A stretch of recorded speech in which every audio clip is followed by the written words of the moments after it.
Hi guys, I'm Ahana and welcome back to my channel. Now, I'm often asked by founders to share my tips for fundraising or to share my experiences, and I've already made quite a few videos on these topics talking about my experience, some of my top tips for pitching, providing an overview of the process, and explaining some of the differences between angels and VCs. So please do check out those videos if you haven't already. So those videos are all well and good, and generally I'm a person that tries to live my life without too many regrets. But there's definitely some things that I would do differently if I could do over my fundraise. And that's what I wanted to talk about in this video.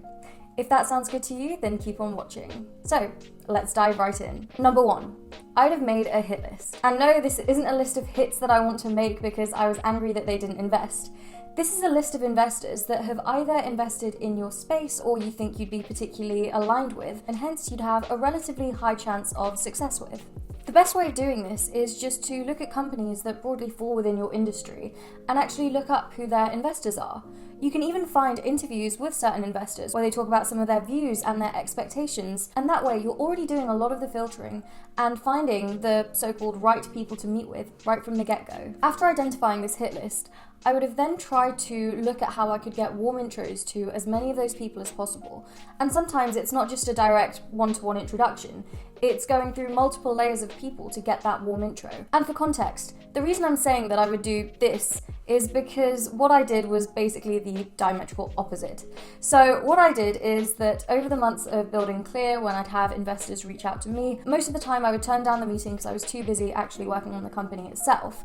So when the time came to fundraise, I was very flattered that I basically had a backlog, a list of investors that I knew were interested in me. However, what I realized about investors as I started fundraising is just because they reach out to you doesn't mean that they're likely to invest in you. And there are so many reasons that person may have reached out beyond intentions of investing in your company. It may be that they're doing market research on a certain sector, or somebody else just suggested that they reach out and have a chat because it might be interesting. But they may not actually have intentions of investing. So actually having a curated list of people that I want to meet with, I think would have been a lot more helpful. The second point, and this links quite nicely on from the first, is I would have cold messaged more. Now, this is actually going slightly against the advice that YC gave us, in which they said to really try and only focus on warm introductions, as the chance of success is higher and you don't want to look desperate. That said, I think for founders like me who didn't necessarily have the best network in the venture capital or investor space, it's really, really hard to build up those connections. And if you just wait for warm introductions to come, or even if you are proactive and seek them out, it can take a really long time, and at least in my opinion, I really don't think that you lose too much from cold outreach.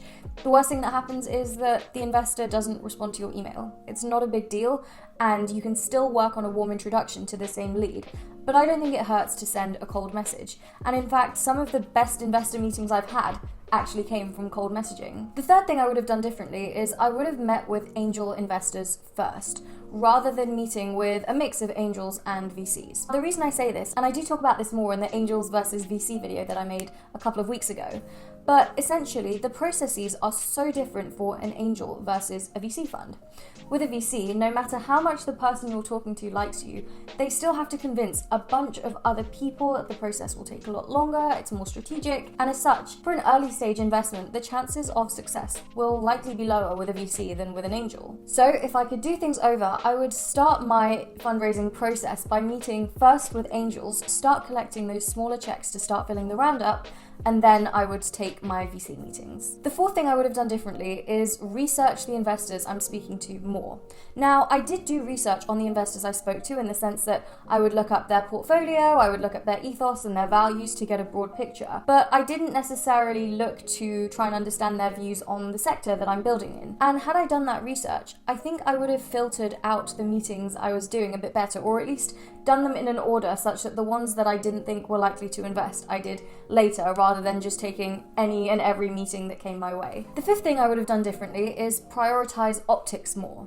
Now, this is kind of a sad point to talk about because when I started fundraising, perhaps it was a bit naive of me, but I really thought it was just about the company you built. I really thought it was a purely meritocratic process, and as long as I could prove the best traction, the lowest marketing spend, having been really scrappy and agile, I didn't think I needed to worry too much about the narrative and the story. But what I found is that investors actually do respond quite a lot to these psychological games that go on.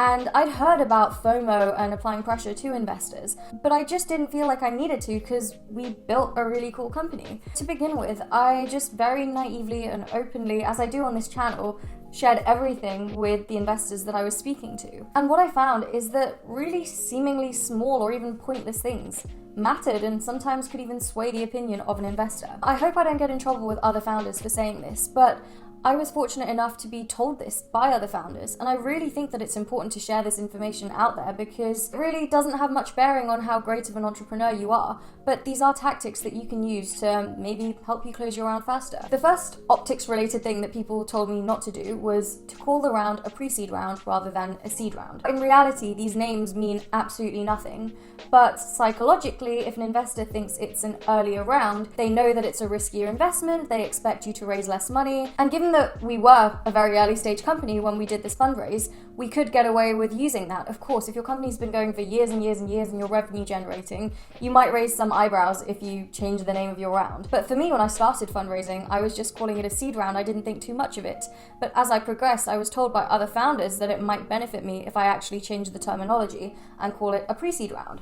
And at first I thought that was so ridiculous, but then I did, and lo and behold, it seemed to have an effect on the investors I was speaking to, and now you'll notice that in all of our materials, it's called our pre-seed round.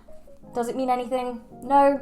Did it help fundraising? Yes. Another optics-related thing that I was told to change as I was going through my own fundraising journey was to say I was raising less money than I actually was. Let's say I wanted to raise $1 million. I was advised to actually say that I'm only raising maybe $500,000, such that once I reach that 500,000 target, I could start saying that, oh, my round is oversubscribed, there's too much investor interest, I guess I can make allocation for you in my round. When in actual fact, my original goal might have been to raise $1 million anyway, but being able to pull that card of, oh, our round's already filled up, you better get in soon, again, that can sometimes drive investors into doing this. I was advised to do this myself, and the reason I didn't is because we had already put the amount that we were raising on so many of our materials, and I'd very naively said it to investors when I was speaking to them. And I didn't want to lose credibility through this process. And I know that especially with an early stage company, these things can always change, and it's normal to change the amount that you might be fundraising.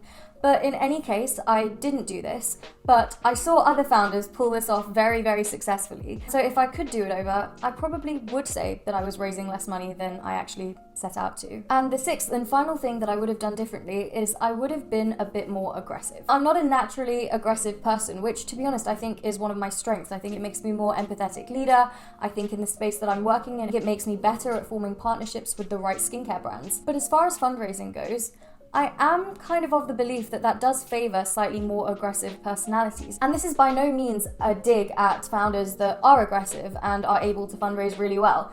It's a skill that I wish I had and I'm absolutely working on, and the whole point of me saying this is I wish I had been more aggressive as I was going through my own fundraise. But again, it was so important for me to stay true to myself, and I knew that the relationship that I'd be getting into with these investors, I'm in it for the long haul. They're going to be joining us on our journey from such an early point that I wanted them to know who I was. I didn't want to front a fake persona. So when I say I would be more aggressive, I don't mean I would have changed up my whole personality, but there were small things in the way that I communicated that I could have done that would have been more advantageous for me and what I was seeking to do, which was raise money. The best example I can think of is when you get to the end of your pitch, the end of your meeting with an investor, and they'll normally ask a question like, okay, so tell me about your round.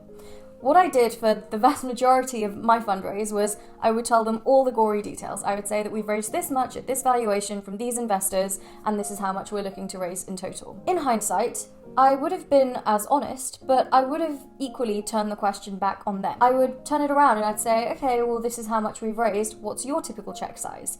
And that way you're flipping the question around and they have to give you an answer. They can't avoid it. And from there, let's say you're talking to an angel, they say their typical check size is $20,000. And then you can say, okay, so what are your thoughts in my company? Or what extra information would you need to make an investment decision? That way, you're kind of preventing them from using a cop-out reason, which unfortunately most investors will, and I don't blame them for it. I know that it's never really in their interest to tell you what they don't like about your company. They'll always want to keep the door open with you. But it's frustrating for you as a founder. And this way, you can at least address some of their concerns directly in the meeting, or you can get a gist for whether they're going to invest or not in those last couple of minutes in the call itself. Another small thing that I do differently at the end of the call is, rather than saying, when can I expect to hear back from you, I would change how I frame that, and I would say, can you get back to me in 48 hours? And actually ask them outright to get back to you within a given time period. It just creates a bit of a sense of urgency. It perhaps makes you as the founder appear more formidable and you're running things on your own schedule. I have heard other founders tell me that they would go as far as to say, I will get back to you in 24 hours and let you know whether I would like you on my cap table. That's not something that I could pull off, and I don't think that's something that I'll be trying for a very, very long time. But hey, that founder was great at fundraising and it worked for them. And that's it. Those are the top 6 things that I would do differently if I was doing my fundraise all over again. And that's all for this video. If you enjoyed this video and want to see more content just like this, please give this video a like and subscribe to my channel. Alright, that's all for this one. Thanks for watching, and I'll see you in the next one.